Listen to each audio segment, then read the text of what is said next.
It's news roundup time once more with the European stories you need to hear. Plenty to get through this week, so we'll be as pithy as Chris Eubank in the Gents. Item 1, France, and bad news. Chambéry are out of the cup. I know. The Alpine Amateurs, the little team that knocked out 3 top-flight sides, albeit French ones, to reach the quarterfinals of the Coupe de France, then went and blew it, as predicted, when they came up against a fellow lower league outfit, Angers. Chambéry losing 3-0, in fact, getting knocked out of the cup and proving as successful with their Angers management was John Galliano. Never mind. In other French news, L'Équipe is very excited because Ligue 1 is currently the tightest division in Europe, with 5 teams within 4 points of each other at the top. As the paper says, le suspense, it lives chez nous. Interesting also in Monday's edition to get their reaction to Arsenal's heroic League Cup exit to Birmingham, like little boys.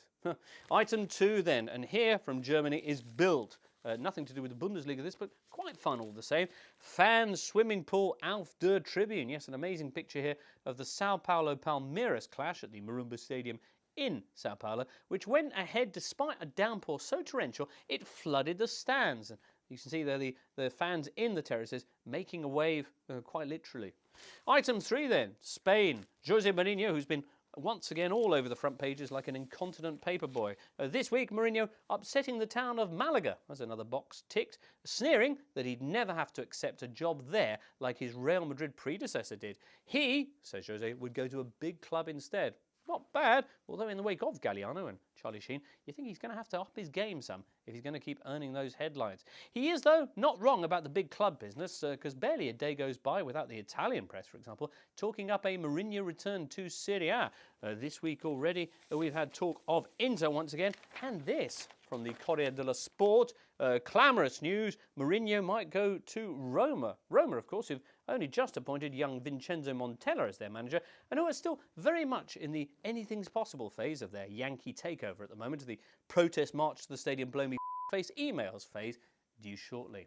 Item 4 though, and how about this? Could Kaká be heading back to Milan? The Brazilian star has waned so much since his £56 million move to Madrid that this week L'Équipe ran this headline: Avez-vous vu Kaká? Now the player's father, Bosco Lecce, started dropping hints that a return to the Rossoneri could be the answer. Well, it worked so well for Sheva.